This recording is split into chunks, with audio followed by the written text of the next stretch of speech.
break there, and now we're moving on, and we're looking at learning personas, learner personas. If I could remember the words that were on my own screen just 30 seconds ago. So here we go. I will hand over and get out of the way. I am so excited to be here. Thank you and welcome.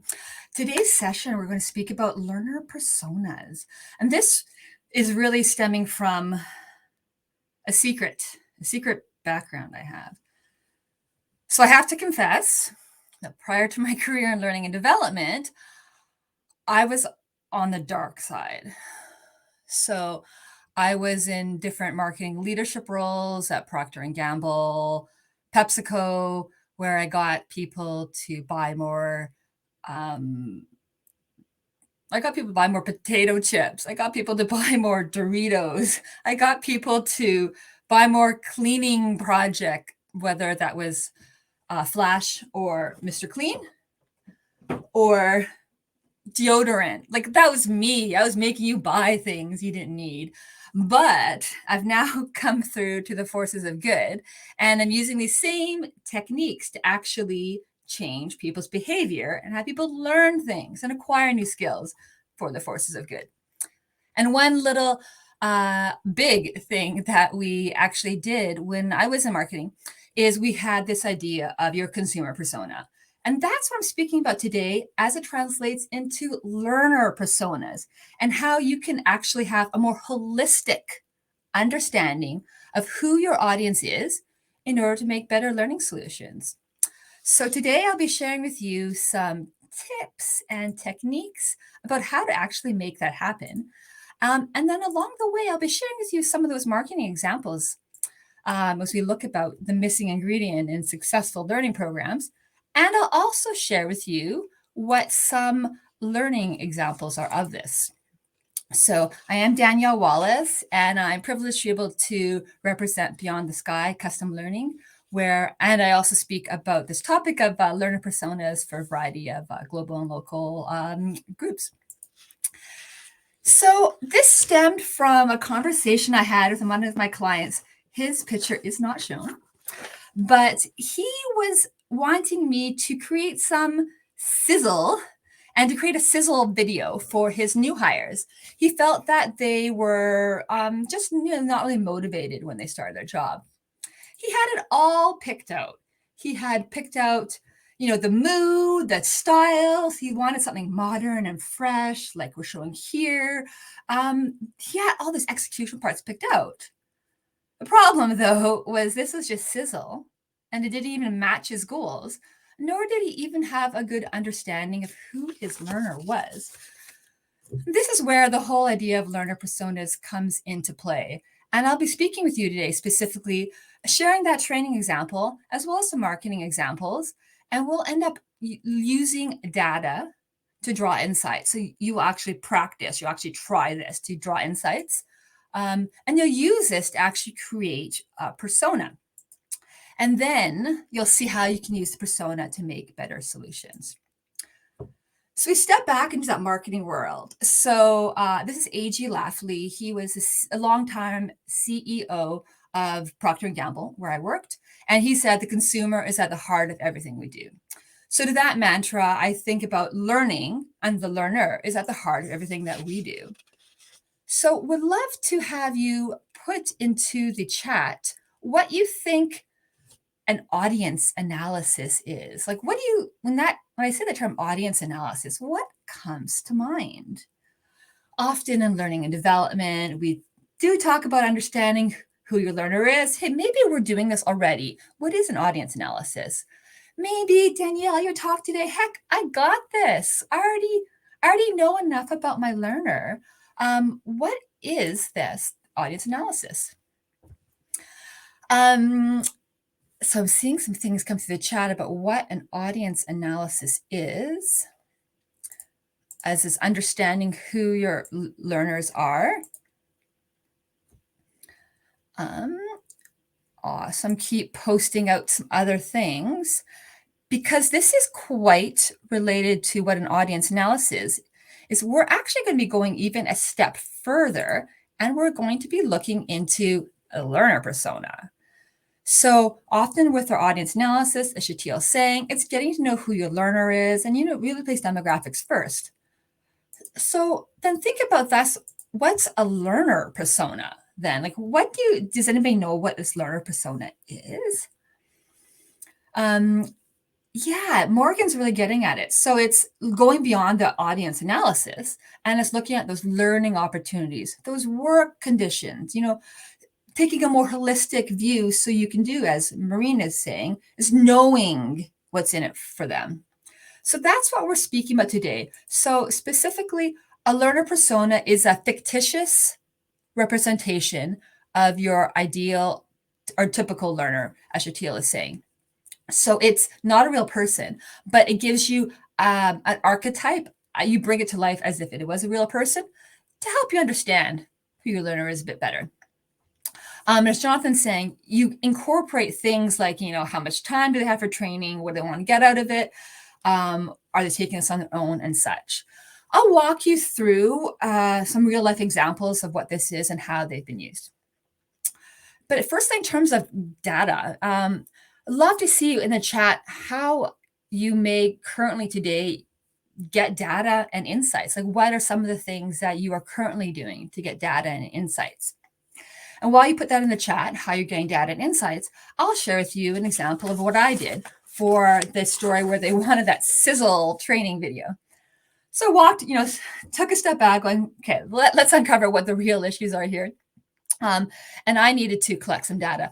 Collecting data is this step one. So what I did in this situation is I actually observed these new hires. I saw them getting trained.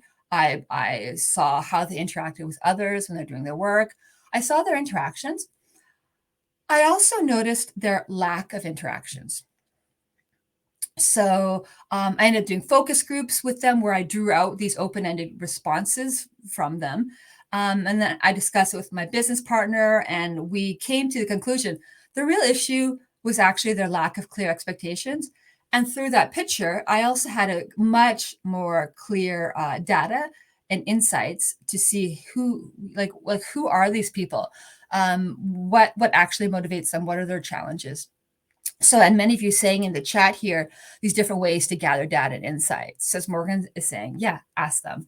So find out, see by either quietly observing like I was, walking in their shoes, doing their job. In this case, these were call center employees at an organization that gives people new opportunities after bankruptcy. Did focus groups like I did, questionnaires, those are rich, and then discuss. And I'll speak more about how I use this data. So it's really important to get into the data to drive insights. So I'm going to stop sharing and I'm going to give you my marketing example. So when I was at Procter & Gamble, I was responsible for Mr. Clean, known as Flash, Monsieur Propre, Monsieur Net, depending on where you are in the world. So I use the same principles of understanding, hey, what is it that my target consumers need to know? How can I better populate my consumer persona?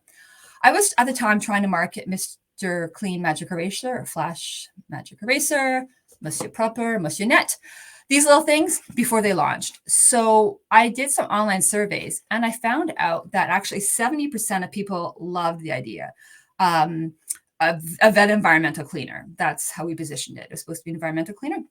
But then I found out that 70%, only 20% were willing to pay for it, like to pay extra for it. That's a problem. And then only 10% were actually going to repurchase it. So my whole model wasn't coming through. What I found out instead that was really important is that through a deep understanding of who my consumer was, that people didn't believe it would work. So they didn't believe an environmentally friendly cleaner would work. And this had an impact, of course, on the positioning. So you take that same logic into my example where the sizzle reel to motivate the new hires. I looked into the data a bit more, and I really saw that I had to go beyond just the data points because I saw that 68% of new hires got 3 days of peer mentoring. Great. But despite this fact, new hires felt alone, bitter, like bitter, unprepared, and they had an unstated need to know what their job, like why it even mattered. And this was important because their role actually did matter. They were actually helping people get fresh starts in their life after bankruptcy or through the bankruptcy and insolvency process that could help them give new life. They didn't see it. So we're now going to try some opportunity ourselves to get into the mindset and gather data. Because again, in the marketing world and in learning and development, we really should base our understanding on data. So you're going to have an opportunity to practice this through some qualitative data gathering while you will be quietly observing, just like how I was quietly observing. I'm going to play a video. There is no sound in this video intentionally, so you can just focus on things like their level of collaboration, distractions, how they're using their environment, what they're not doing. And then I'll ask you in the chat, you put into the chat to notice some different insights that are coming, or insights or just even observations that are coming to mind.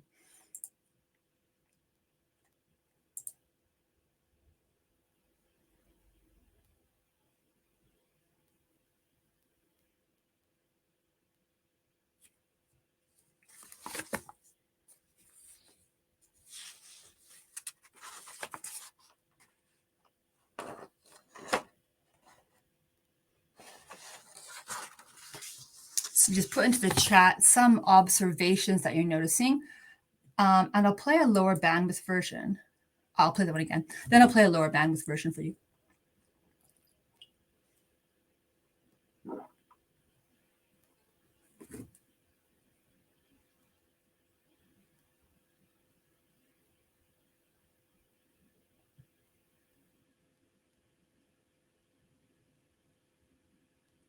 So put into the chat some observations that you notice about their work environment. And if that was leggy for you, this is a lower bandwidth version.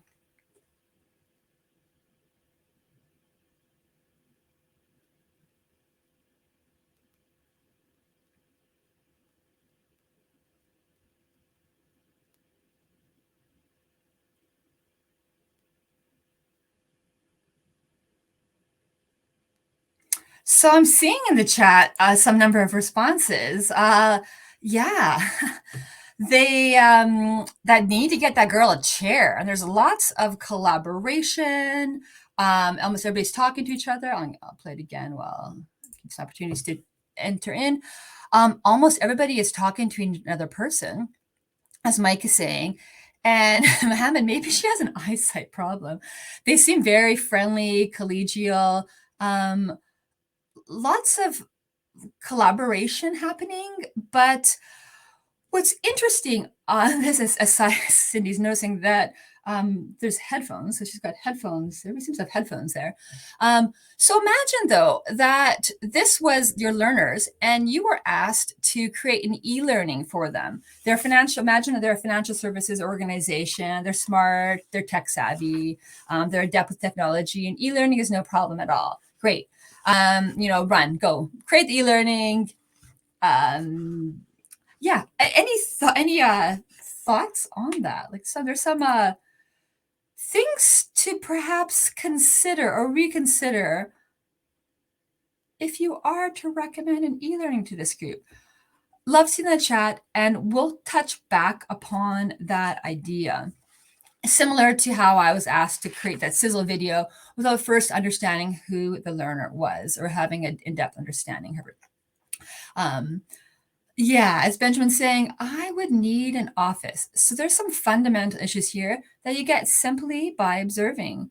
You are able to see how they interact with people, how they don't interact, that the need for quiet space, and making an assumption. There's probably lots happening with all that loud talking and the phones ringing, hence maybe why the headphones to drown out people.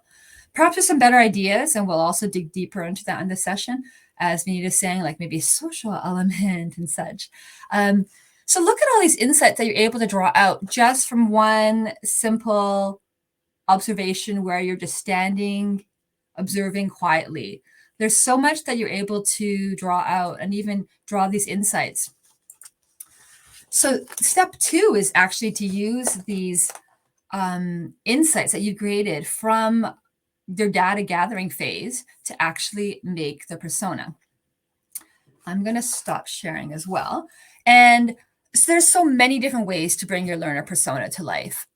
But the important thing is that you're using data. So that first step I talked about, having solid data, that's the critical foundation that all these other, the fun stuff about who a learner persona is and making a story, like that's the fun stuff. But it's really critical that it's based on the last step of data. And now in this next second step, we actually use that data. So the beauty of a learner persona is that it brings the data to life.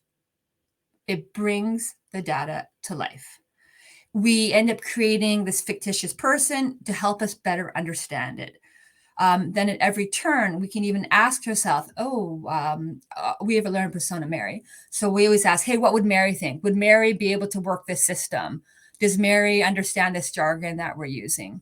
You keep asking yourself that at every turn, and it helps you make better decisions, as we'll see. So from this onboarding example, I did use the data from quietly observing. I did focus groups. I had meetings with supervisors. I did a short survey.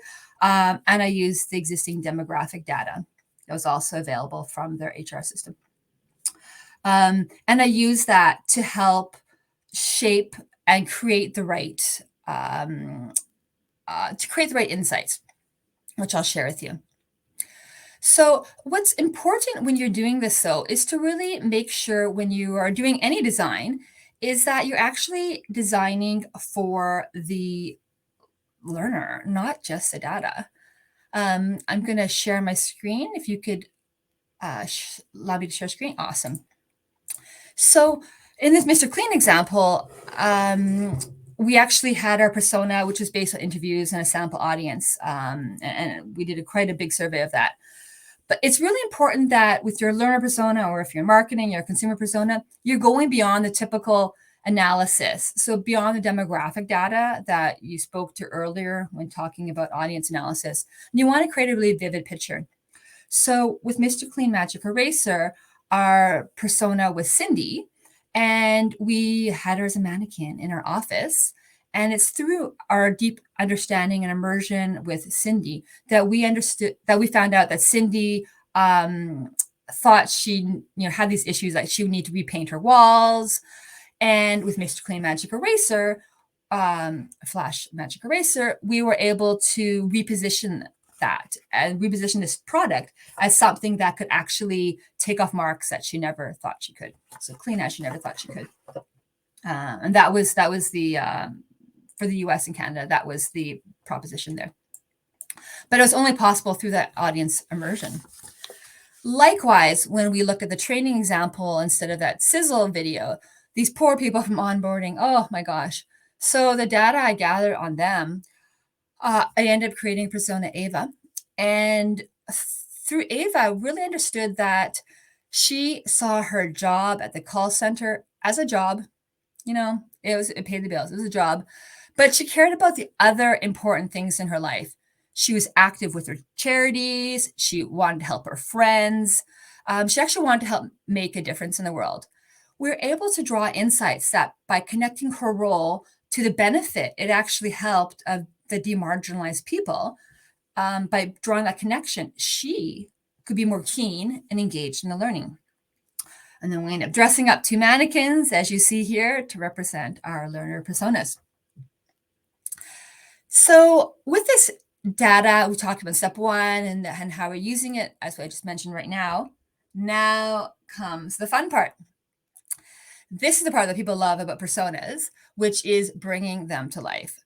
So as we've mentioned earlier, a persona typically has a name, a backstory, specific characteristics. Love you to put in the chat what types of things you think could be included in a learner persona. And I'll share with you a bit more about our personas. So I do that. So again, put into the chat, just what do you think some things are that could be brought into this learner persona to help make this a rich character. So in terms of those two mannequins, one was named Ava, and they're very helpful. Just as a visual representation of like, okay, would Ava care about this training that we're doing on debt solutions? No. Ava cares about how the connections is made. So that became really important. It also helped us consider what design elements Ava would care about, would she even care about the training? It helped us make decisions on maybe the social interaction, since that was important to us. So I'm seeing in the chat some great things about what to include in a learner persona. Things like their challenges, their motivations, from Phil or Shatil saying the gender, age, likes and dislikes. It includes things like Sadie saying the likes and dislikes, and Jonathan saying the values, the norms, beliefs, and habits. Yeah, exactly. We included all of that. We included things like their behavior patterns, their short and long-term, well, in this case, her short and long-term goals, her needs, attitudes, beliefs, opinions, her skills that she had, the context and the background. So everything you're putting through is exactly that. Like you just want to create a very rich person in your mind, as if it was somebody you could just run things off of. Okay, right. What would Ava think about this? And we use that to help us make better decisions at every turn. So you're going to have opportunity to think about this now. So in the chat, pretend this is our learner point, but since she is fictitious, put in a name. So write down a name for this person here as our learner. Write down her biggest frustration, and write down what she thinks is the best part of work. So now write into the chat her name, her biggest frustration, what she thinks the best part of work is. And then while you do that, I will read out an example, a more fuller example that somebody else created based on the same data points that you have. And then I will also just say that there's, of course, a much more fuller template to use to create a learner persona. But for today's activity, we'll love you to give her a name, frustration, and what she thinks is the best part of work. So somebody else has completed this, and they gave her a story. They wrote down, Chloe, age 23, is a graduate of McGill University and has been at Finance Inc. for 2 years as a junior finance analyst. In one word, her friends would describe her as bubbly. Her manager thinks her skill levels are very strong. While at work, she's motivated by social interaction. Her job would improve if she could work from home. More than anything, she wishes that she could travel the world. She feels that workplace learning is boring, and she'll likely complete her workplace training in a cafe and in spurts. So that's what someone else derived from these rather limited data points. We'd love to see what you're putting into the chat as well. And then as you put into the chat her name, frustration, and what she thinks the best part of work is, what I will say as well, I mean, you wouldn't create a real learner persona off one data point, like one observation. So I expect some variations in what people put down, but it's also interesting to see what some of the similarities are, as we'll see. So Shatil's writing down that her name's Maria, and her biggest frustration is the restrictions on her and her lack of freedom of choice. And someone else writes down her name's Jamie. She loves the collaboration and working with others in a high, fast-paced environment, and she wishes she had a chair. Yeah, good observation. Yeah, and any of us notice that she's got on her screen of things like high tech, but then people keep bringing her print offs. There's maybe some disconnects happening in her work environment. So think about, you've given Jamie a name and a story, and you've given her, or whether it's the character that I provided, and that she's bubbly and loves social interaction and wants to travel the world and thinks training is boring. Consider if you remember her more because she has a name, she has a story, you may know a little bit more about her. These are just a one glimpse that you can use into creating your own learner persona that helps you think and remember about her at every turn. So the third step that we have is to actually use this persona to make better decisions. So, and I've been alluding to this because it's really important that you firstly have a clear picture of your target audience via your learner persona, and then you use it to actually make strategic decisions. Otherwise, you get trapped into what I could have got trapped into with the sizzle video for their demotivated new hires. Because too often we get pulled into defining the e-learning requirements, or figuring out where we can use video, or how long the microlearn needs to be, before we even know what the actual bigger picture and what the strategy is. So with this onboarding, well, he wanted this training video so people could be better motivated when they start to work. What we actually discovered is we could motivate Ava by connecting her work to the real social causes that it helped. So think about, maybe there's a way to better position your resulting learning strategy, even as a whole, with a better understanding of who your learner is. And Said asked a great question about wondering how much of our own personalities end up projecting on a learner personas. Very key. That's why it's really critical. That first step is that you gather data. It's best to get firsthand data, not supervisors talking about their employees, because otherwise we end up making too many assumptions or projecting some of our own biases into that. It is. And Mike's picking up on that. It's important that we are actually making these observations. The reality is you'll never get enough data within at least the learning development space. My marketing budget was massive, both in learning development. We just don't have that budget, and just time. So what you will end up doing is you will end up making inferences to fill in the gaps of missing data to create your persona. But it has to be based on that solid piece of data. It's not our own projections. Like, it actually really has to be based on the data. Love that question. So if we think back to this example here, where I was told, hey, do an e-learning. They've got a good Wi-Fi connection. They're smart. They're tech savvy.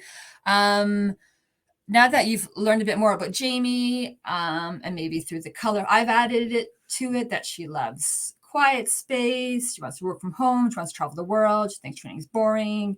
What might you recommend instead as an alternative? What type of training might be better than this do an e-learning? What could be a different modality in this case? And these are, just love to see that in the chat. And these are just good skills overall. This comes to even solid learning design and learning strategy. Again, it's really rooted in who that solid understanding is of your learner.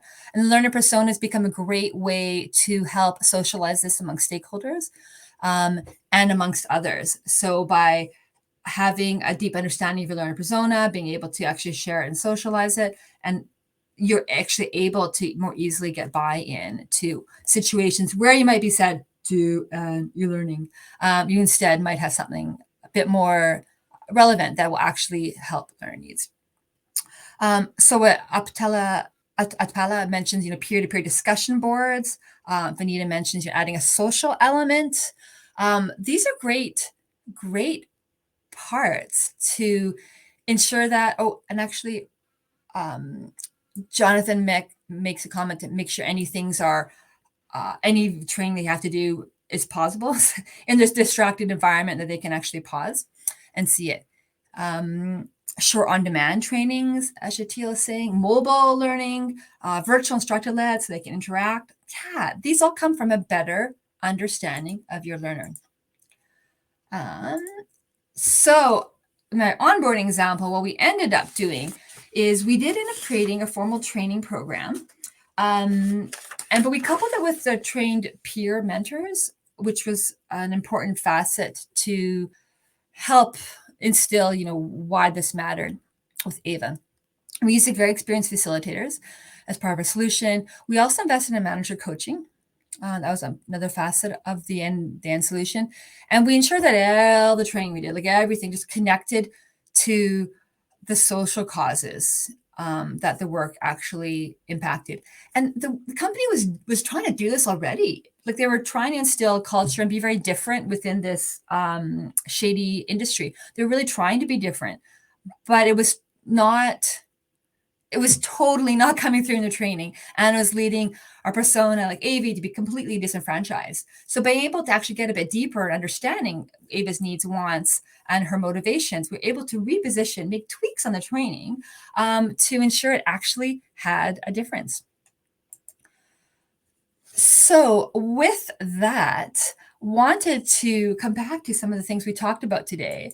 So we did talk about the use of gathering data to draw insights. This becomes a very critical, solid foundation that everything is based off of.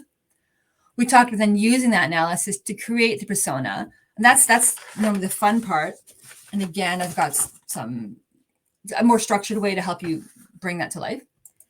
And then thirdly, you use these personas, use it to make decisions, whether it is pictures of her on the wall, a mannequin in my examples, use this data at every turn. So would love you to write into the chat what's one thing you want to remember from this presentation a year from now. So put this into the chat. So a year from now, when I see you, I'll ask, hey, what's that one thing? Like I'll pick up and then ask you about it.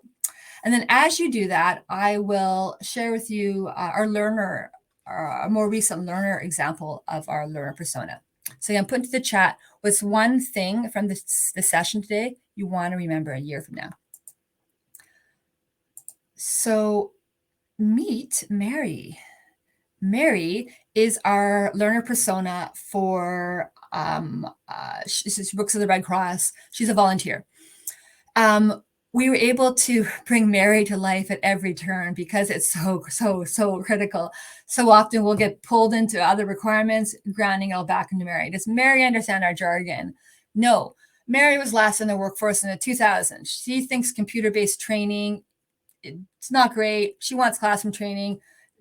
There's some issues at play that end up making a huge impact on our training at every single turn.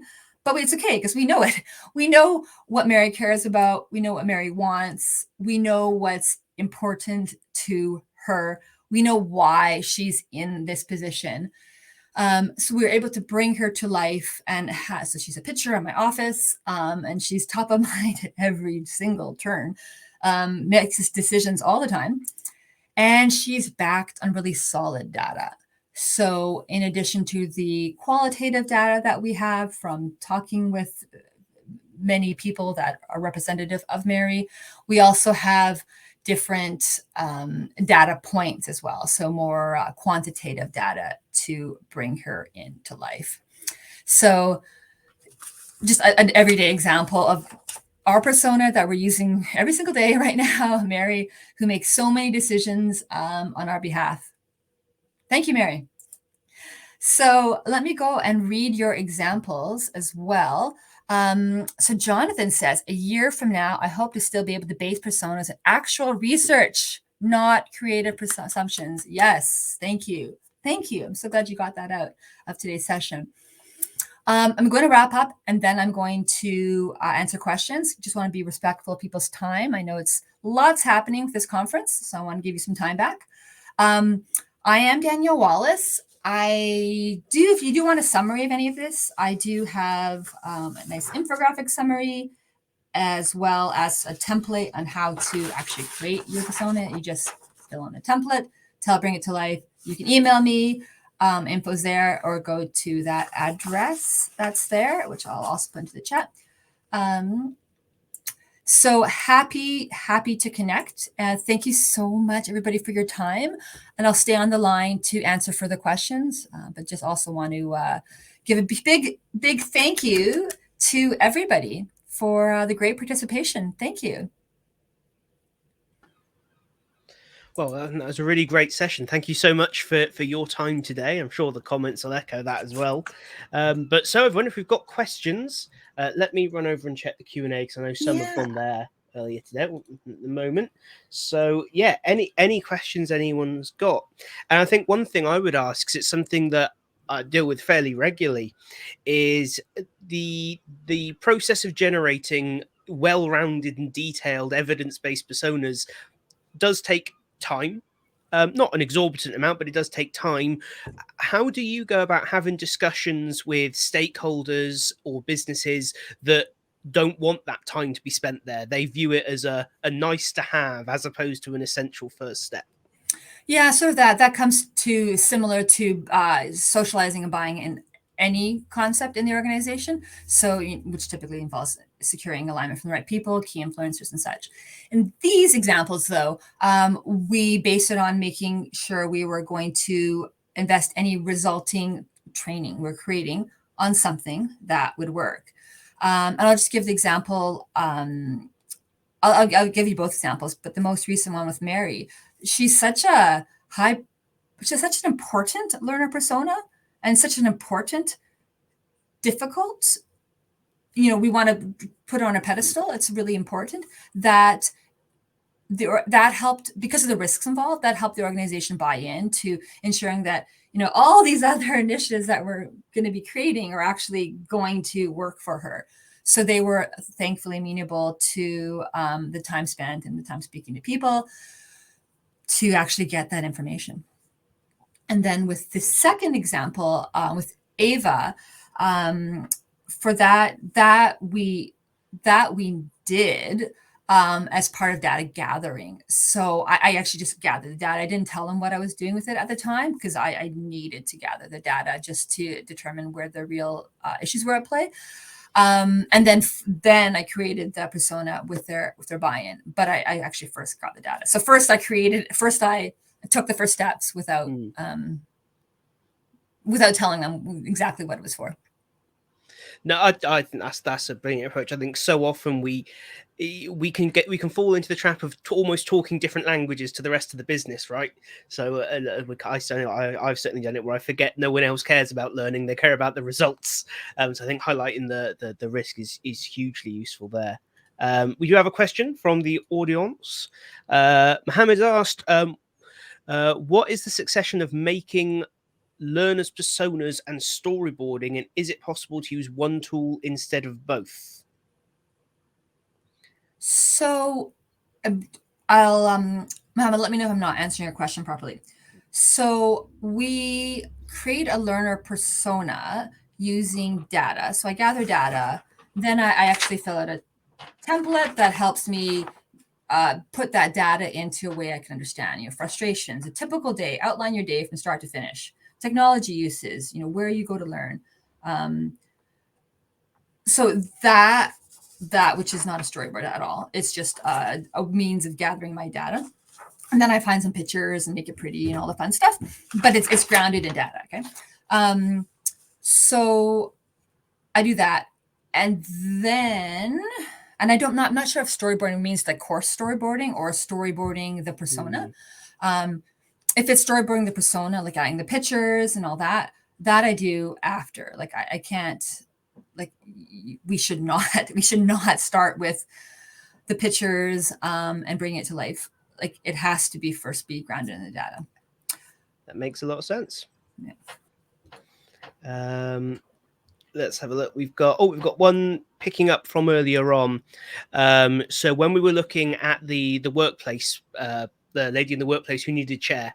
That's not what the comment says, but it's the way I remember who that's going to be.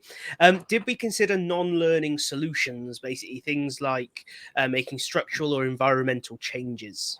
Oh yeah, that's like that with a deep understanding of your learner, that's the decisions you're able to make. You're able to realize, no, like there's way other factors at play, which also just goes into good needs analysis and learning consulting.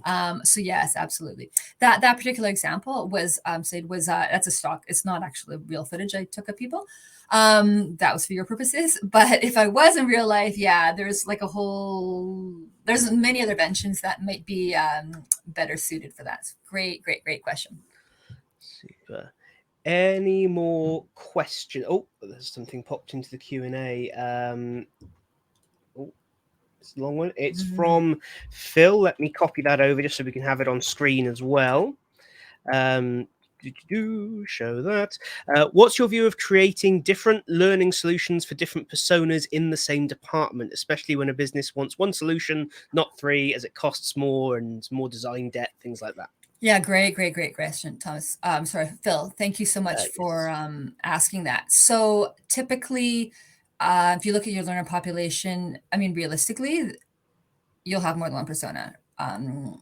What I see and I caution to is having 20 personas, which I've seen. I've been in organizations and they're like, we have personas, here's 20 of them. I'm like, oh my God, you need to make, we're in learning, we're not in marketing. We actually need to make decisions and go. We actually can't spend a few years on this. When the reality is, if I did have 3 personas, which is good, 3 is a good number, you end up making choices. You're like, okay, I've got Mary and I got Ava and I've got Chloe as my personas. Who has the highest impact, the risk? Okay, it's Mary. Mary's the one I got to keep on a pedestal. I'm going to tailor the course to her. She's the lowest common denominator. You end up making hard choices, but you're making informed hard choices. So great question, because you can't create a course for 3. We have the realities, the practicalities of our role. Great question.